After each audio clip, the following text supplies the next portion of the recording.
जैसे इस व्रत में देखा गया है कि नहाए खाए होता है, खरना होता है और सबके अलग अलग नियम होते हैं और एक तरीके से कठोर तपस्या होती है। जो महिलाएं बहनें हैं वो नीचे सोती हैं, अपना अलग खाना बनाती हैं। तो इसको थोड़ा सा बताइए। और फिर नदी में खड़े होकर सूर्य उपासना करती हैं।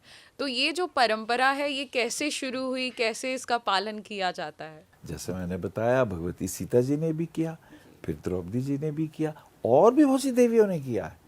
तो यही दो नहीं है, और भी बहुत सी देवियों ने ये किया। कर्ण ने भी करी थी छठ पूजा।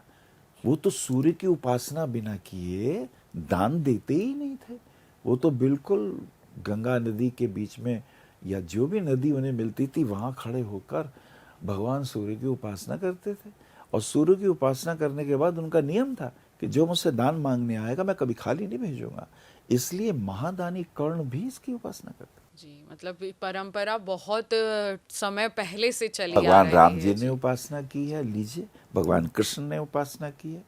अच्छा, और बता दें, भगवान कृष्ण के जो बड़े भैया बलराम हैं वो भी षष्ठी तिथि को ही हुए हैं। तो बलराम जी की भी उपासना उसी दिन हो जाए। ब्रज भूमि में कृष्ण जी के साथ साथ बलराम जी की इसी दिन उपासना और पूजा भी की जाती है। उन्होंने भी छठ देवी की पूजा की उपासना की थी। जी।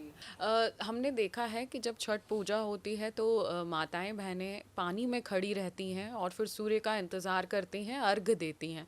तो ये क्या नियम है कि पानी में खड़े रहना है, इंतज़ार करना है, फिर जल देना है? अच्छी बात कही है। देखिए, विधान आयुर्वेद का ये है। देव चिकित्सक धन्वंतरी जी, जो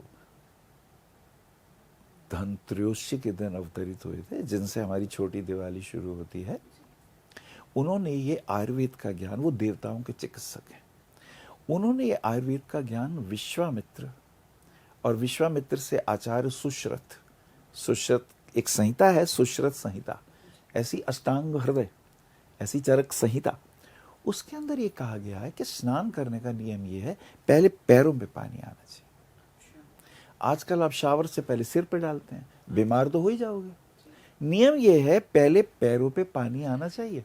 जो पैरों पे पहले पानी आएगा तो जो सिर का ताप होगा, बुखार होगा, वो सब उतर जाएगा। अच्छा, जब कोई बीमार होता है क्या करते हैं? पैरों पे गीला तौलिया रख देते हैं, बगल में रखते हैं, सिर से नीचे के अंगों में रखा जाता है। जितना नीचे तौलिया आएगा उतना बुखार उतर के नीचे आएगा। अब ताप हो, क्रोध हो, काम क्रोध लोभ मोह अहंकार रूपी 5 ताप जैसी जल में पैर आएगा उतर के नीचे आ जाएंगे, पवित्र होंगे, आपका मन शांत होगा। और जैसी जल के अंदर आप प्रवेश करते हैं, जल की एक खूबी है, जैसी जल के छींटे ऊपर पड़ेंगे, जय श्री राम, जय हनुमान, आपके शरीर से अपने इष्ट देव का स्मरण हो आएगा। तो हम तत्काल आपको पिछली विचारधाराओं से मुक्त करके भगवान के सम्मुख जा रहे हैं। एक ही विचार हो, एक ही भाव हो, एक ही श्रद्धा हो कि ये रहा मैं और ये रहे भगवान। इसका स्मरण जल में होता है। तो जब आप जल के अंदर प्रवेश करते हैं, अच्छा, अगर आप नाभि तक खड़े होके करेंगे, नाभि तक, उसके विशेष लाभ है। शरीर के बहुत सारी नाड़ियां, 72,000 नाड़ियों का ये नाभि के पास, इन नाड़ियों का केंद्र बिंदु है। आपके दाहिनी तरफ है पिंगला नाड़ी, जिसको सूर्य नाड़ी कहते हैं। बाईं तरफ है इड़ा नाड़ी, जिसे चंद्र नाड़ी कहते हैं। और बीच में है सुषुम्ना नाड़ी। जब आप नाभि पर्यंत जल में खड़े होते हैं तो आपकी तीनों मुख्य नाड़ियां, 10 मुख्य नाड़ियां, 72 नाड़ियां, 72,000 नाड़ियां, उसमें हर प्रकार के जो दोष हैं, वात और पित्त और कफ संबंधी, वो जल में खड़े होने से शांत हो जाते हैं। और ऐसे में अगर आप भगवान सूर्य को अर्घ्य देते हैं, ओहो हो, उसका तो कमाल ही कुछ और होता है। जब आप जल से अर्घ्य देते हैं भगवान सूर्य, यही सूर्या सहस्रांशो तेजो राशो जगतपते अनुकंपयमान भक्त्या ग्रहण अर्ध नमस्ते सूर्याय नमः भास्कराय नमः दिनकराय नमः प्रजापते नमः उषापते नमः प्रभाकरे नमः। इतनी जब आप स्तुति करते, वो आरोग्य के देवता है।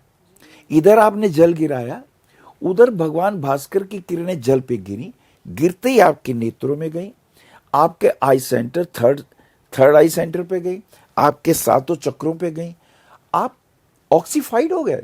विटामिन डी मिल गया, आपके शरीर ऊर्जामय हो गया, क्योंकि वो ऊर्जा के नहीं प्राण के देवता हैं।